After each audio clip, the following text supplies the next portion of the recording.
Fala pessoal, o Back do Futuro de hoje a gente vai falar um pouquinho de como a inteligência artificial, né, outros recursos de softwares de leitura e análise de texto, de padrão de linguagem, pode ajudar a resolver mistérios, né, ou até então mistérios para a humanidade, para os curiosos, como é o caso da reportagem que a gente vai deixar aqui, o link na descrição, né, na reportagem da BBC, falando sobre os escritos do Mar Morto, que foi analisado por uma inteligência artificial e mostrou que tinha um padrão muito interessante ali, que era, é, eles veem a força muscular extraída dessa digitalização desses textos, eles conseguiram deduzir que provavelmente, né, com muita certeza, né, foi escrito por duas pessoas diferentes, com um rigor e semelhança assim impecável, né, tanto que é impossível você distinguir quem foi o escritor de qual texto, né? E tendo isso em vista, a gente vai tentar comentar um pouco, debater, falar sobre isso, né? E até eu já estava comentando aqui com o Bira que faz parte, não sei se o artigo, o texto não deixa claro se foi entrevistado alguém da cultura judaica, né? Porque o texto está todo em hebraico, né? Esse pergaminho foi escrito um trecho da passagem de Isaías, né? Do livro de Isaías na Bíblia. Mas existe na escola a tradição, né? No meio judaico, né? Na tradição judaica, um ensino, né? Do texto escrito passado de pai para filho e desde muito tempo passado no Yeshivá, que é uma universidade hebraica, é uma universidade judaica. E o curso de formação para se formar num software Torá, num escriba do texto sagrado do judaísmo, demora 7 anos, é um negócio extremamente rigoroso, não admite erros, né, ou erros limitados, ao ponto de você errar um determinado número de vezes, você tem que recomeçar o trabalho, aquele texto com erro não serve mais, né? Então, provavelmente seja isso, né, o meu palpite, né, quem sou eu, né, para discutir com um especialista aí, né, Bira? Mas o palpite é que, por isso, a semelhança na escrita, né? Para seguir Sim. aquele padrão, né? Tudo bem organizadinho. Essa parte do texto e outras partes, elas não estavam conseguindo ser desvendadas, porque ao longo do tempo, né, muito tinha sido perdido ali, né? Foi achado por um beduíno numa caverna perto do Mar Morto, né? O nome da cidade é Qumran, se eu não me engano, para não sei falar linguagem local, né? Mas é similar a isso. E aí o que acontece? A inteligência artificial conseguiu tracejar de volta o que tinha sido escrito atrás, né? Achavam que era um escritor único e depois descobriram que foram dois que escreveram bem nessa linha do que o Silas estava falando. Mas não tinham acesso, não conseguiam, porque o tempo acabou tirando certas coisas que somente uma análise muito mais sistemática, né, e com um algoritmo que fizesse esse tipo de análise, né, prévia e depois quase como uma pedra roseta, né, que ele vai lá e pega e reconhece os caracteres e consegue ler de forma geral, né, pensando sempre que a pedra roseta foi uma coisa que o humano, o pesquisador, utilizou para ler aquilo ali. Agora você não tem um humano, né, talvez um olhar humano fazendo aquilo ali. Tem muito mais em pixels, né? Ele consegue entrar num nível de detalhe muito maior ali dentro e de forma sistemática.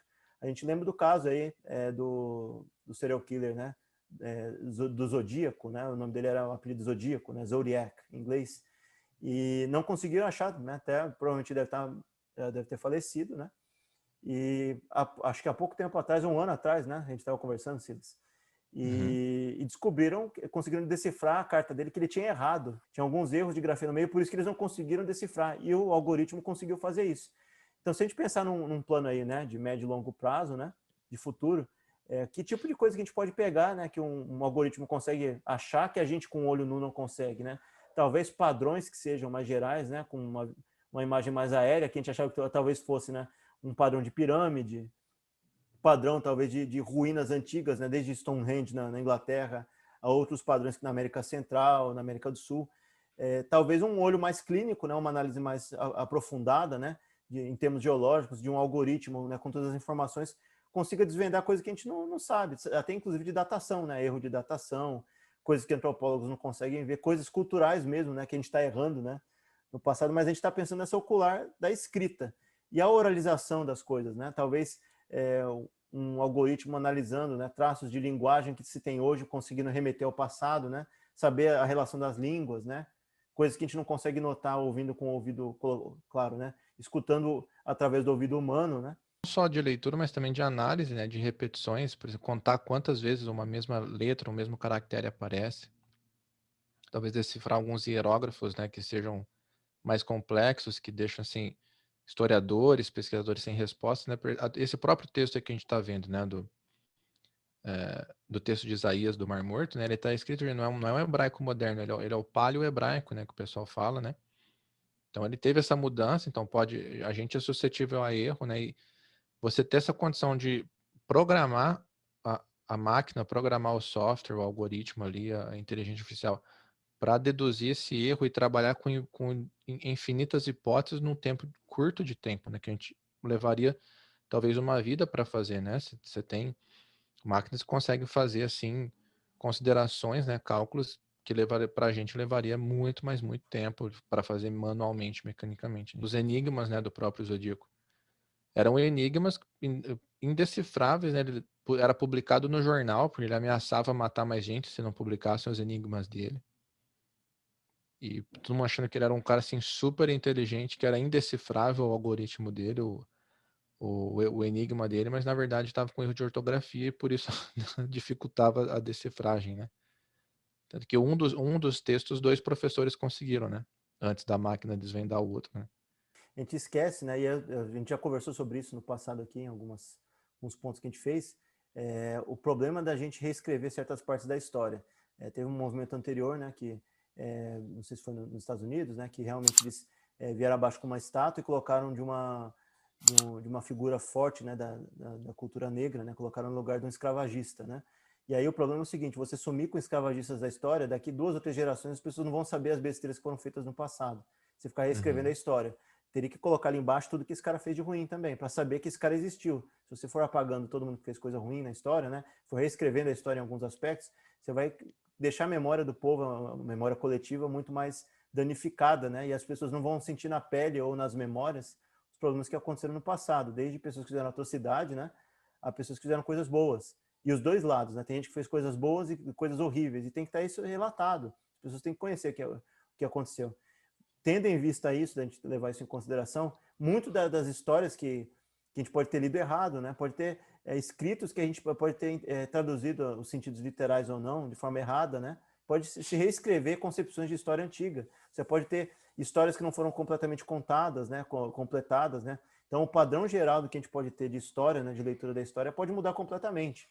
Desde Cartas, né? relatos... Exato, pode mudar. O jeito, a gente baseia certas coisas nossas ali, talvez uma humanidade um pouco mais moderna, né, que tem aí textos mais extensos, né, e não tão curtos, você possa ter uma releitura de fatos que aconteceram por perspectivas diferentes, porque você não conseguia ler, né, a escrita da pessoa porque era muito complexa, estranha, né, escrever estranho, o ângulo da mão era estranho, né, então para achar esses padrões aí tem muita coisa. E até interessante você falou comigo, Silas, um pouco tempo atrás aí, sobre padrões que se tem dentro da própria linguagem, né, do hebraico antigo, né, que você tem padrões ali, que letras significam números, né? E pode ter um padrão nas entrelinhas ali, né? Que isso, talvez só um algoritmo consiga ler, né? Quem estuda o hebraico, né, focado em gematria, que é a numerologia, né, do judaísmo, numerologia hebraica, consegue definir, né, as palavras, né, elas têm um valor numérico, né, assim como se o A valesse 1, o B valesse 2 e assim sucessivamente, né? Então, talvez se tivesse um algoritmo programado da maneira correta com alguém que tem esse conhecimento, né, de como funciona, né, daria para encontrar algumas respostas, encontrar alguns padrões nos textos bíblicos, né? E você tirar dali significados ocultos, né? Que tem vários. Tem vários, né? Os escritores, né, muitas vezes escreviam numa linguagem poética, né? Os salmos escritos por Davi têm diversos segredos escondidos através desse valor numérico. E quem que conhece o hebraico nessa profundidade, né? Muitas poucas pessoas conhecem, né? Então desvendaria muitos mistérios, né? Se a gente pensar também em línguas que foram perdidas na escrita, né? Tem línguas que você, por exemplo, latim hoje, não sei quantas pessoas falam latim, mas de uma forma fiel ao que era antigamente. Muita gente sabe ler, né? E ainda tem na igreja, uma parte da igreja católica, né? Uma parte da leitura antiga. Mas tem línguas que foram mortas, etnias que foram mortas, né? Então, se você conseguir digitalizar os sonidos, né? Os sons, os fonemas, né? Você ter todos eles ali listados, né? Você ter a gravação deles, né? E esses algoritmos conseguirem trabalhar não só na medida escrita, na estética, mas também no áudio, né? No que foi pego por sons, você consegue também criar um banco de dados reconhecimento de fala, né, de compreensão de fonemas antigos, e você consegue manter línguas inteiras que já passaram, né, vivas, né, escritas que são antigas também, de povos que já se foram, né, foram suprimidos por guerra ou por doença e tal, que acabaram sumindo da face da Terra, né, a gente consegue ter essa compreensão, porque vai ter uma visão sistemática, uma base de dados que tem esses dados todos de todas as línguas possíveis, né? E aí, no fim último, que a gente já conversou, um tempo atrás, aí, Silas, que provavelmente cada um, né? Eu acredito que tenha, se você tem habitantes de outros planetas, né? Talvez a humanidade não esteja preparada para entender, seja em forma de fonema, ou em forma de escrita, ou em forma de outro tipo de padrão, né? Que venha chegar, a gente não tem a compreensão, não tenha nem a nossa parte sensorial, né? De vista, de olfato, que vai saber, uma língua pode ser olfato também, as pessoas podem achar que pode vir através de cheiros, ou pode vir através do áudio, ou algum outro tipo de, sei lá, tremor. Né? Exato, gestual, tremor, né? Que a gente não tem os nossos sentidos aguçados para isso. E talvez uma máquina dessa consiga interpretar, baseado em todos os códigos e padrões de todas as línguas que existiram, né? Consiga pegar e decifrar isso, né? Em todos os tipos de linguagem que já existiram. Você coloca uma base de dados única, vai chegar uma hora que ela vai conseguir reconhecer, né? Padrão em quase tudo, de tanta experiência que ela vai ter ali dentro, né? Ler as mensagens nos milharais. Exato. Eu queria pegar o software assim, cara, e resolver um grande mistério, né, do universo, que é a receita médica que os caras escrevem, né? Você consegue entender, cara? Não entendo nada, cara. Descobri o que eles ensinam, né? Parece que os caras são ensinados outro tipo de grafia, né? Depois que sai da faculdade, né? Ninguém entende nada. Nós somos uns seres feitos à base de padrão, né? A gente tem habitualidade, por mais que a gente queira ser aleatório, misterioso, né? Quando vai conhecer uma outra pessoa, a gente quer fazer um monte de coisa para soar como misterioso diferente do resto. Mas, na verdade, nós somos todos um emaranhado de repetições e hábitos, né? Todo dia de manhã a gente faz as mesmas coisas, a gente tem os gostos que a gente prefere. O Google sabe muito bem disso, né? Os lugares que a gente mais gosta de ir, onde a gente gosta de pisar, comer, né? Todas essas coisas aí. Ele sabe. Sabe puxa. Será que eu fico imaginando que alguém que tem acesso a esses dados? O ser humano deve ser tão previsível.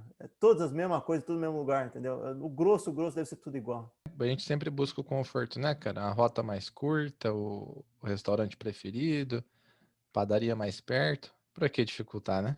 Exato. E as línguas nada mais são do que isso. Elas refletem, né? Nada mais do que o que a gente repete muitas vezes, o que a gente escreve, né? Nossos erros de grafia, todas as coisas. A gente vai lá e coloca a nossa pegada, né? Na hora que a gente o voz Messê, que virou Messê, que virou você, que virou VC, que virou C. E que no futuro vai virar o quê? O C? Eu não sei. Aqui no lado certo do Brasil, que tem lado que insiste em falar em tu e falar ti, né? Mas é isso aí, pessoal. Você gostou desse vídeo? Não precisa de máquina nenhuma para decifrar o botão do like. Você consegue apertar ele sozinho. Se inscreve aí e fica com a gente nos próximos episódios. Abraço.